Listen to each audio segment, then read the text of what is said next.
கர்த்தருடைய பரிசுத்த நாமத்துக்கு ஸ்தோத்திரமும் மகிமையும் உண்டாவதாக. இன்றைய நாளில் கூட நம்ம தியானித்து வருகின்ற அந்த 7 சபைகளில் 3வது சபையான பெர்கமோ சபையை குறித்து தியானிக்க உள்ளோம். இந்த பெர்கமோஸ் சபையின் பின்னணி பார்த்தோம்னா, இது சாத்தானுடைய சிம்மாசனம் என்று குறிப்பிடப்படுகிறது. பெர்கமோ நகரில் அக்காலத்து ரோமானிய மகாணிக்கன் தலைநகரமாகும். விக்கிரக ஆராதனையினும் மையமாக இருந்தது. இங்கே சூயஸ் தேவன் மற்றும் மருத்துவ கடவுளான அஸ்கிலிப்பஸ் ஆகியோருக்கு பெரிய பீடங்கள் இருந்தன. இந்த அஸ்கிலிப்பியன் சின்னமான பாம்பு இன்றும் மருத்துவத்துறையில் பயன்படுத்தப்படுகிறது. இக்கல்வி மையம் பெர்முகுவில் சுமார் 2,00,000 புத்தகங்கள் கொண்ட ஒரு பெரிய நூலகமும் இருந்ததாம். இதுதான் இந்த நகரத்தோடைய ஒரு பின்னணி ஆகும். ஸோ இந்த 3வது சபையான இந்த பெர்கமோஸ் பார்த்தோன்னா, இயேசு கிறிஸ்துவின் அறிமுகம் இங்கே எப்படி இருந்ததுன்னா, இயேசு தம்மை இருபுறம் சுருக்கமான வாளை உடையவர் என்று அறிமுகப்படுத்துகிறார். இது தேவனுடைய வார்த்தையின் வல்லமையும் அது நியாயம் தீர்க்கும் அதிகாரத்தையும் குறிக்கிறது. இவர் ஏன் ஏசப்பா தன்னுடைய சுருக்கமான வாளை உடையவராக ஏன் காண்பித்தார் என்பது இவங்களுடைய எச்சரிக்கையை பார்க்கும்போது நம்மளுக்கு தெரிய வரும். இதன் மூலம் நம்ம அவரோட வார்த்தையின் வல்லமையும் நியாயம் தீர்ப்பையும் அதிகாரத்தையும் குறிக்கிறதாக இருக்கிறது. மெச்சத்தக்க காரியங்கள்னா உண்மையான சாட்சி. அந்த ஊர் சாத்தானுடைய சிம்மாசனம் இருக்கும் இடமாக இருந்த போதிலும் அங்கிருந்த விசுவாசிகள் சிலர் கிறிஸ்துவ நாமத்தை உறுதியாக பற்றி கொண்டிருந்தனர். அங்கே உள்ள சில விசுவாசிகளும் இருந்தாங்க. அவங்க இயேசுவை உறுதியாக பற்றி கொண்டு இருந்தாங்க. ஆனால் அநேக ஜாதியார் சாத்தானுடைய சிம்மாசனமாக தான் இருந்தார்கள்.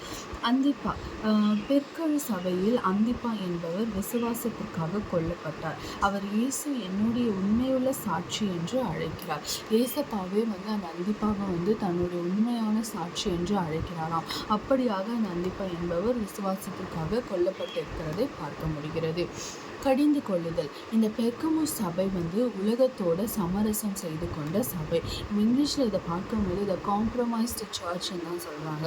அதாவது இந்த உலகத்தோடு இது சமரசம் செய்து கொண்டது. அங்கே பாவங்கள் இருந்தபோது அது தனிச்சு நிற்கல. அந்த பாவத்தோடையே சேர்ந்து நின்னது. அந்த உலக காரியங்களோடய ஒத்து போனது. இது தேவனுக்கு பிரியமில்லாத காரியம், இது நான் செய்ய மாட்டேன் அப்படின்னு இல்லாமல் உலகத்தோடு ஒற்றி வாழவும் போல உலகத்தோட பாவத்திலையும் தன்னை ஒட்டி கொண்டு வாழ்ந்ததுனால தான் இது உலகத்தோடு சமரசம் செய்து கொண்ட சபை. அதாவது த காம்ப்ரமைஸ்டு சர்ச்னு சொல்கிறாங்க. இங்கே பிலேயாமின் போதகம் பார்த்தோன்னா, இஸ்ரவேலரை விக்கிரக ஆராதனைக்கும் வேசித்தனத்துக்கும் இழுத்து சென்ற பிலியனாய் போல சபையில் சில தவறான வழிகளில் விசுவாசிகளை நடத்தினாராம். நிக்கோலாய் மதஸ்திரின் போதகம். அதாவது இவர்கள் விசுவாசத்தையும் உலக பழக்க வழக்கங்களும் கலந்து வாழ தூண்டினர். இந்த சமரச போக்கை இயேசு வெறுக்கிறார். நம்ம விசுவாசமாகவும் இருந்தோம், சர்ச்சுக்கும் போய்க்கணும், பைபிளோ படிச்சுக்கணும், ஆனாலும் உலகத்தரமான காரியங்களும் செய்து கொண்டு வருவது. அதாவது இப்போ நம்ம ஒரு உதாரணத்துக்கு பார்க்கும்போது ஒருத்தர் பார்த்திங்கன்னா அவருக்கு பைபிள் படிப்பார், ஜெபம் பண்ணுவார், சர்ச்சுக்கு தவறாமல் ரெகுலராக போவார். ஆனால் வீக் டேஸில் பார்த்தோன்னா ஆஃபீஸ் போகும்போதும் அங்கே இருக்கிற சூழ்நிலைக்கு எப்போ தன்னை மாற்றிக்கொண்டு அங்கே குடிக்கிறதுக்கு கூப்பிட்டாங்கன்னா அங்கே போய் அவர்களோட பார்ட்டி பண்ணுறது, குடிக்கிறது, இந்த மாதிரி உலக காரியங்களும் பண்ணும்போது இது ஏசப்பா வெறுக்கிற ஒரு காரியமாக காண்பிக்கிறார். நீங்கள் 1000 சர்ச்சுக்கு போய் பைபிள் வாசித்து பைபிள் இது பண்ணாலும் கர்த்தருக்கு விரோதமாக காரியங்களை செய்யும் பொழுது அது நிச்சயமாக தேவன் வெறுப்பார். அப்போ நீங்கள் சொல்லணும், நான் அதை செய்கிறதில்ல, அவங்கெல்லாம் பண்ணுவாங்க, நான் அது இது பண்ணி தான் இருப்பேன். கர்த்தர் அந்த சூழ்நிலையிலே இருக்கிறத வெறுக்கிறார் என்பது தான் உண்மையான ஒரு விஷயமாக பார்க்க முடியுது. அதுதான் காம்ப்ரமைஸ்டு சர்ச். அதாவது நம்ம காம்ப்ரமைஸ் ஆகிடுறோம் உலக காரியங்களோட.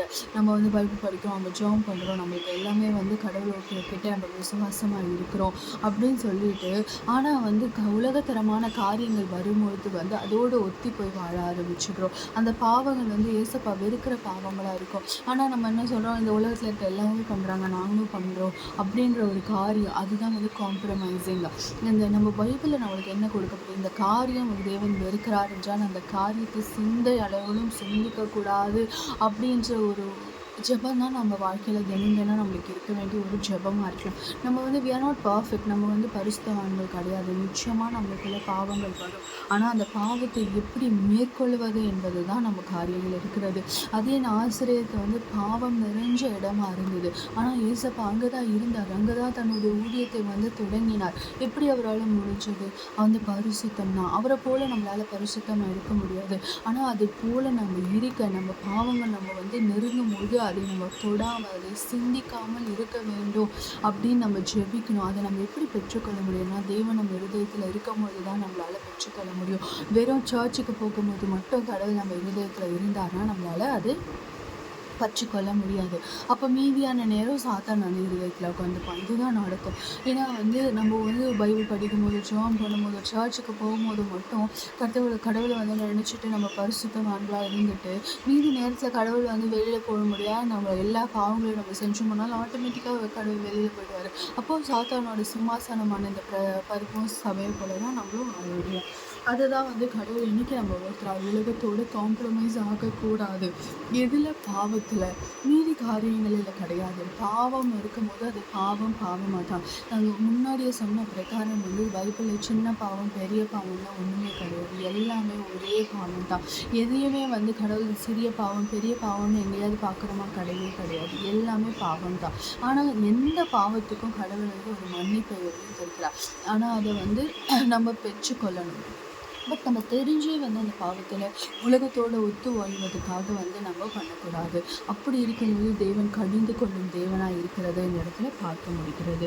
ஸோ இந்த மக்களும் இப்படி தான் இருந்தாங்க. இந்த சபையும் இப்படி தான் இருந்தது. காம்ப்ரமைஸ் சர்ச், உலகத்தோட சமரசம் செய்து கொண்டு. எதுக்கு சமரசம் செய்து கொண்டாங்கன்னா, வேசித்தனத்துக்கும் அவர்கள் வந்து விசுவாசத்தை உலக பழக்கங்களோடு வந்து கலந்து வாழ தூண்டினர்.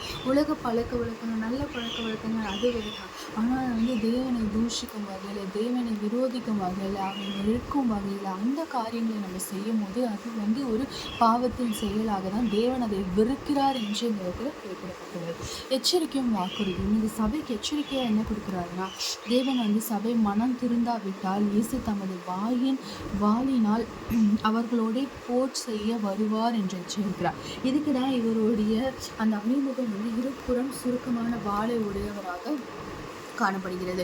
இங்கே நம்ம பார்க்குறோம் இல்லையா வார்த்தை, I will fight against them with the sword of my mouth. என் வாளினால் அவர்களோடு போர் செய்வேன் என்று கடவுள் வந்து இங்கே குறிப்பிடுகிறார். சபை எப்போதான்? சபை மனம் திருந்தாவிட்டார்.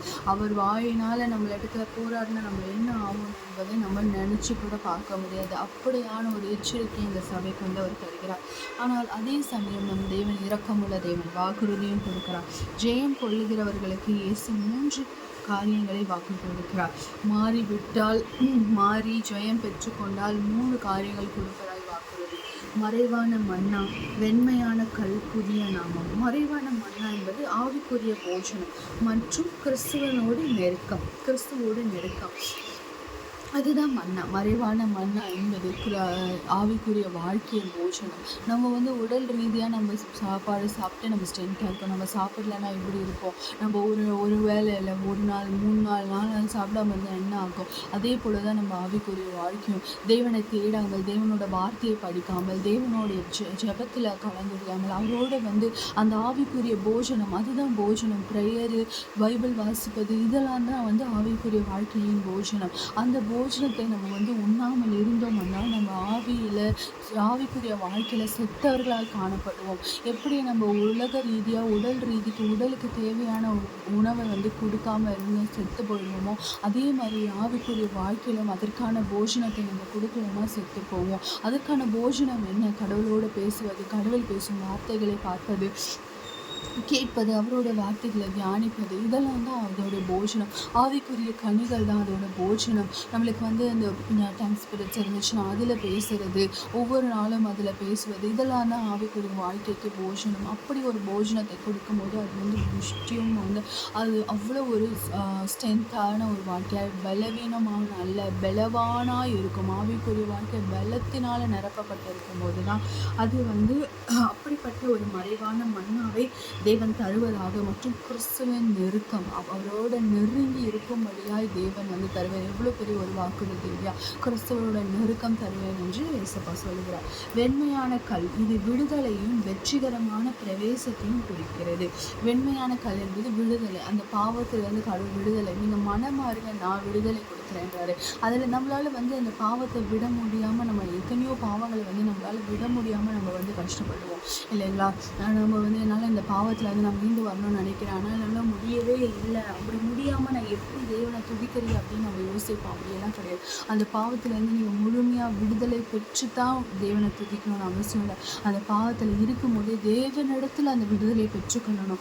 நம்மளே நம்மளை விடுவிச்சுக்கணும்னு நினச்சா அது இந்த ஜென்மத்தில் முடியவே முடியாத ஒரு காரியம். அந்த பாவத்தை நீங்கள் செஞ்சுட்டு இருக்கீங்கன்னா முட்டி போடுங்க. அப்பா, இந்த பாவத்தை செய்யாதபடி என்னை விடுதலை ஆக்குங்க, இந்த பாவத்திலேருந்து என்னை விடுதலை ஆக்குங்க, இந்த செயலை நான் செய்யக்கூடாது, இந்த காரியம் வந்து என் சிந்தையில் வரக்கூடாது, இதை நான் செய்யக்கூடாதுன்னு நினைக்கிறேன், ஆனால் மீண்டும் மீண்டும் என்னை செய்யும்படியாக எது தூண்டுது, நான் செய்கிறேன், பிசாசானவன் கிரியறேன்னு என்னை விடுதலை ஆக்குங்கன்னு நீங்கள் ஜெபிக்கும் பொழுது தான் தேவன் தருகிறார் வெண்மையான கல். விடுதலையும் வெற்றிகரமான பிரவேசத்தையும் குறிக்கிறது. விடுதலையை அவர் தருவார். இந்த சபையும் இந்த மக்களும் பாவம் தான் பண்ணிட்டு இருந்தாங்க. தேவன் அந்த பாவத்திலிருந்து மனம் திரும்ப தான் சொல்கிறார். அது எப்படி முடியும்? விடுதலைனால. அந்த விடுதலையை நான் எப்போ தருவேன்? நீங்கள் என்கிட்ட வந்து நிற்கும் போது, என்கிட்ட பாவ அறிக்கை செய்யும் போது, என்கிட்ட வந்து நீங்கள் கேட்கும் போது அந்த விடுதலையை நான் தருவேன். அந்த தருவதன் மூலமாக மறைவான மன்னாவையும் வெற்றிகரமான பிரவேசத்தையும் தருவேன் என்று வாக்களிக்கிறார். மூன்றாவது காரியமாக புதிய நாமம். விசுவாசிக்கும் கிறிஸ்துவுக்கு இடையிலான தனிப்பட்ட உறவை குறிக்கும் ரகசிய பெயர். தனிப்பட்ட உறவு இதெல்லாம் நீங்கள் பெறுவதன் மூலமாக ஒரு தனிப்பட்ட உறவை தருவதாக தேவன் வந்து நம்மளுக்கு வாக்களிக்கிறார். எவ்வளோ ஒரு காரியம்! தனிப்பட்ட உறவு, தேவனோடு நம்மளுக்கு ஒரு தனிப்பட்ட உறவு என்பது வந்து ஒரு மிகவும் ஒரு ஆசீர்வாதமான உறவு. நம்ம வந்து உலகத்தரமான உலக மக்கள்கிட்ட போயிட்டு நம்மளோட கஷ்டங்களை சொல்ல வேணாம், நம்மளோட தேவைகளை சொல்ல வேணாம். நம்ம ஜெபிக்கிற ஜெபம் நம்மளுக்கும் தேவனுக்காக இருக்கும் பொழுது அது நிச்சயமாய் தேவன் வந்து கேட்பார். அந்த இடத்துல வந்து ஜெபிக்கும் பொழுது அதோட ஆசீர்வாதம் பகிரங்கமாக எல்லாரும் முன்னாடியும் காண்பிக்கப்படும் என்று தேவன் வாக்கு கொடுத்தார். இந்த பெருமுக சபையை வந்து பார்த்தோன்னா, ஒரு கிறிஸ்து உலகத்தோடு சமரசம் செய்து கொள்ளாமல் எப்படி பரிசுத்தமாக வாழ வேண்டும் என்பதையே வந்து கற்பிக்கிறது. தேவன் வந்து நம்ம இயேசுப்பாவும் உலகத்தில் வாழ்ந்தவர் தான். அவர் வந்து உலகத்தில் வாழவே கூடாதுன்னு சொல்லலை. அவருக்கும் நண்பர்கள் இருந்தார்கள், அவருக்கும் வந்து சீஷர்கள், நெருக்கமானவர்கள் இருந்தார்கள், அவர் நேசிக்கும் சீஷர்களாக இருந்தாங்க. உலகத்தரமான காரியங்களை அவரும் செய்தார். உலகத்தரமான தன் தாய் தந்தைக்கு உதவியாக இருந்தார். எல்லாமே உலகத்தரமான காரியங்கள் அவரும் தான் பண்ணார். ஆனால் பாவத்தில் விழலை.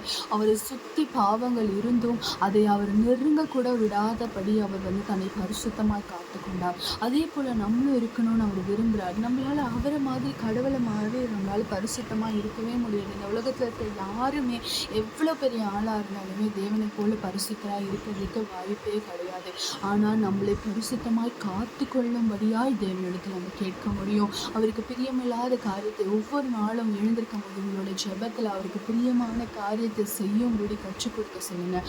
அவங்களுக்கு பிரியமில்லாத காரியத்தை, விரோதமான காரியத்தை எண்ணத்தின் கூட நான் சிந்திக்காதபடி என்னை காத்து கொள்ளுங்க அப்பான்னு நீங்கள் ஜெபம் பண்ணும்போது நிச்சயமாக அந்த நாள் வந்து எந்த பாவம் உங்களை நெருங்க நினைக்கிறதோ அது உங்களை நெருங்காதபடி, பிசாசானவன் கிரியை உங்கள் வாழ்க்கையில் நடக்காதபடி தேவன் வந்து உங்களை காத்துக்கொள்ள வல்லவராக இருப்பார். ஜெபிக்கலாமா? நேற்றும் இன்றும் மாறாத நல்ல தகப்பனே அப்பா, இதுவும் இந்த நாளில் கூட இந்த பெர்கமோஸ் அப்பா தகப்பனே சபையை குறித்து தியானிக்கும்படியாக நீ தந்த கிருபைக்காக இரக்கத்துக்காக நன்றி அப்பா. இதோ இந்த சபை தகப்பனே உலகத்தோடு சமரசம் செய்து கொண்டு அந்த பாவத்தில் விழுந்து அப்பா உங்களை கஷ்டப்படுத்தி அப்பா நீ வெறுக்கும்படியாக இருந்ததப்பா.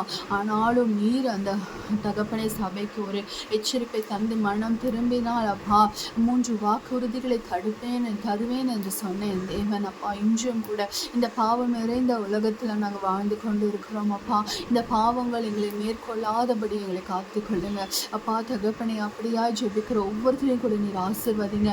ஒருவேளை நாங்கள் பாவத்தில் மூழ்கி இருந்திருக்கலாம், எங்களை நீர் விடுதலை விடுதலையாக்க வல்லவராயிருக்கிற கிருபைக்காய் நன்றி. எங்களை விடுதலை ஆக்குங்கப்பா. இனி அந்த பாவம் எங்களை மேற்கொள்ளாதபடி நாங்கள் எச்சரிக்கையாக இருக்கும்படியா எங்களை நீர் காத்து கொள்ளுங்கப்பா. அப்பா, உம்மில் நாங்கள் மகிமைப்படவும் அப்பா, நீர் எங்களில் மகிமைப்படவும், உமக்கு பிரியமாய் நாங்கள் வாழவும் எங்களுக்கு கற்றுக் கொடுங்க. உமக்கு பிரியமில்லாத காரியத்தை எண்ணத்தினாலும் சிந்திக்காதபடி எங்களை நீர் காத்துக்கொள்ள வேண்டுமாய் கூட ஜெபிக்கிறோம் அப்பா.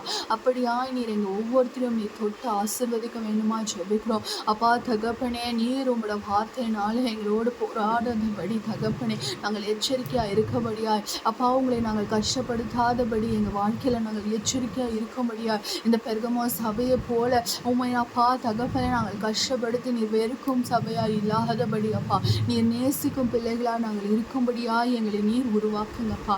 எங்களோட பாவங்களை நாங்கள் மேற்கொண்டு உம்முட நாமத்தினால் அந்த பாவங்களை நாங்கள் மேற்கொண்டு அப்பா, உம்முட நாமம் மகிமைப்படும்படியாய் அதை நாங்கள் மேற்கொண்டு அப்பா பரிசுத்தமாய் வாழும்படியாய் நீர் எங்களை சுத்திகரித்து எங்கள் இருதயத்தில் சாத்தான் அல்ல, எங்களோட வாழ்க்கை சாத்தானின் சிம்மாசனமாய் அல்ல, என் தேவனுடைய சிம்மாசனமாய் என் தேவன் அப்பா வீச்சிருக்கும் இருதயமாய் எங்கள் இருதயங்கள் மாற்றப்பட கிருபைங்க. அப்படியாய் நீர் எங்கள் ஒவ்வொருத்தரையும் நீர் ஆசீர்வதித்து இந்த நாளை நீர் அப்பா உமக்கு பிரியமாய் செய்யும்படியாய் எங்களை நீர் வழிநடத்துங்க. சித்தத்தை செய்யும்படியாய் எங்களை ஆவியானவரை கொண்டு ஆலோசித்து எச்சரித்து எங்கள் வாழ்க்கை நீர் நடத்த வேண்டுமாய் கூட கிருபை பாராட்டுகிறோம். நீரை எங்களை ஆசீர்வதிங்க, பலப்படுத்துங்க, ரட்சித்துக் கொள்ளுங்க. மீட்பெரும் ரட்சகருமாக இயேசு கிறிஸ்து நாமத்தில் ஜெபம் கேளும் நல்ல பிதாவே, ஆமென்.